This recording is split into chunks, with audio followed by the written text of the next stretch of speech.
Doar. Apesar de ter poucas letras, esta palavra representa bem mais do que parece. No dicionário, é definida como transmitir gratuitamente algo ou oferecer. Porém, quando se trata de uma vida, o significado ganha um valor ainda maior. Assim como nos livros, nós podemos ser protagonistas dessa história e salvar vidas. Para isso, não é preciso ter poderes nem talentos especiais. Basta apenas ser solidário. Vamos escrever juntos essa história?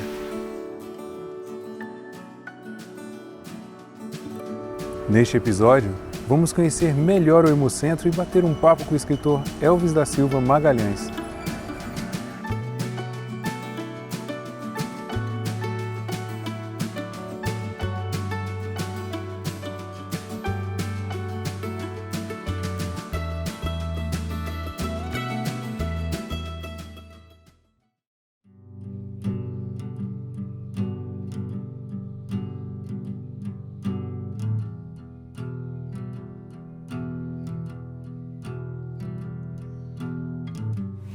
Olá, Elvis, tudo certo? Tudo bem, e você? Como é que tá? Elvis, o seu livro ele tem um vilão bem assustador que é a anemia falciforme, né? Como que foi a sua luta contra essa doença? Eu fui diagnosticado com doença falciforme quando eu tinha 2 anos de idade. Na época não tinha, a doença falciforme não estava incluída no teste do pezinho, então era uma coisa meio de busca mesmo, né? Meus pais tinham perdido uma irmã com 2 anos, no caso a minha irmã com 2 anos, com falciforme. Então eles ficaram assustados quando eu apresentei os primeiros sintomas, que é ficar com o olho amarelo, a pele pálida, o baço começar a inchar o abdômen. E eles começaram toda uma busca, conseguiram achar um médico em Anápolis que fez o diagnóstico e falou, não, ele tem anemia, naquela época chamava anemia falciforme.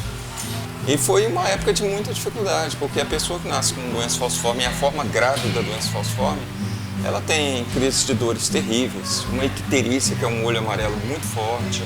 Eu tinha problema de priapismo, que é uma ereção involuntária que acontece de madrugada em alguns pacientes. Úlceras na região do tornozelo que não fechavam. Então eu tinha muitas dificuldades para enfrentar no dia a dia, né, com a doença falciforme. Longe das páginas dos livros, encontra-se a principal cura para a anemia falciforme, o transplante de medula óssea. O banco de medula óssea ele é muito importante, mas não é tão simples encontrar uma medula compatível com a pessoa, né? Como que funciona?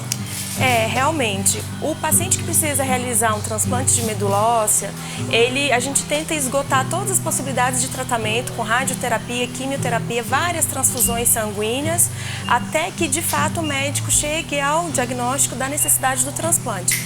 Uma vez detectada essa necessidade, aí o paciente, primeiro, ele vai tentar achar um doador compatível entre seus familiares, principalmente entre irmãos, onde há uma chance maior de compatibilidade.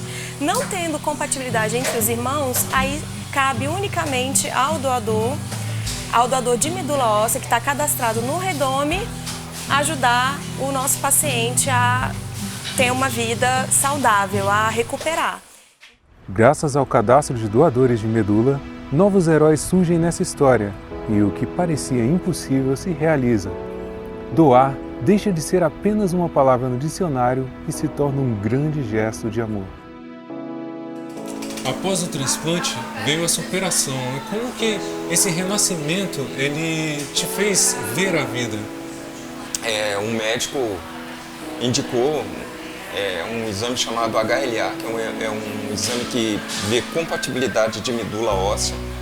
E eu dei a maior sorte da face da Terra, né? Que eu tinha um irmão que era compatível, que tinha medula óssea compatível com a minha. E aí, não precisa dizer que mudou tudo, né? Eu conheci essa vida que vocês que não tem uma doença crônica, é claro que todo mundo tem questões para ser resolvidas, para outros problemas de saúde, mas a doença crônica chamada doença falciforme ou anemia falciforme, ela é extremamente complicada.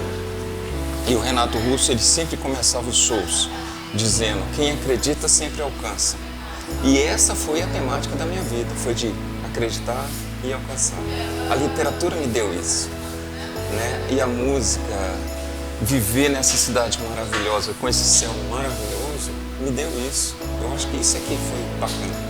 A chance realmente é muito difícil de encontrar um doador compatível, mas existe. Enquanto houver chance de recuperar a vida do paciente, a gente precisa lutar por esses pacientes. Você acha que, assim como nos livros, o mundo precisa de heróis? Eu acho que a gente tem que estar sempre acreditando no que tem de melhor nas pessoas, né, Alisson? E a gente sabe que doação de sangue e de medula óssea é uma via de mão dupla. Ninguém pode dizer que não precisa de medula óssea e ninguém pode dizer que não precisa de sangue. Eu acho que isso que é interessante a gente pensar. Antes de encerrar o programa, eu estou aqui com o livro do Elvis. Elvis, como é que as pessoas podem ter acesso ao seu livro e à Bradfal, né? O livro ele acabou a segunda edição na editora, nas distribuidoras, mas ele tem como ser conseguido na Amazon, no Google, acha lojas que vendem ele em formato e-book. A Bradfal é a nossa associação aqui de Brasília. As pessoas conseguem acessar tudo que a gente está fazendo, tudo que a gente planeja fazer e todas as ações que já foram feitas no facebook.com/Bradfal. Entrem na nossa comunidade, participem, sugiram, se integrem com a gente. Abracem essa causa, né? E a gente também conheceu o Hemocentro. Kelly, como é que as pessoas podem fazer, né, para se cadastrar para a doação de medula óssea? Atenção, pessoal, cadastro para medula óssea somente com agendamento prévio junto ao nosso call center. Nosso call center é 160 opção 2, 160 opção 2. Vocês vão ligar lá e vão agendar sua vinda para o Hemocentro. Aqui a gente vai coletar 10 ml de sangue e aí a gente vai fazer um mapeamento genético inicial desse sangue e vai mandar o resultado para o INCA, para a base de dados do Redome. Então, é só um cadastro, não quer dizer que vocês já estejam vindo para o transplante. Para o transplante em si, a gente precisa fazer um mapeamento mais aprofundado desse sangue para saber se existe mesmo a compatibilidade entre paciente e doador. Tá? Então, mas aí já são outras etapas. Perfeito. E não se esqueçam que a gente tem um texto inédito do Elvis, né, sobre a participação dele no programa. Acompanhe a nossa página no Facebook e vamos escrever juntos nessa história.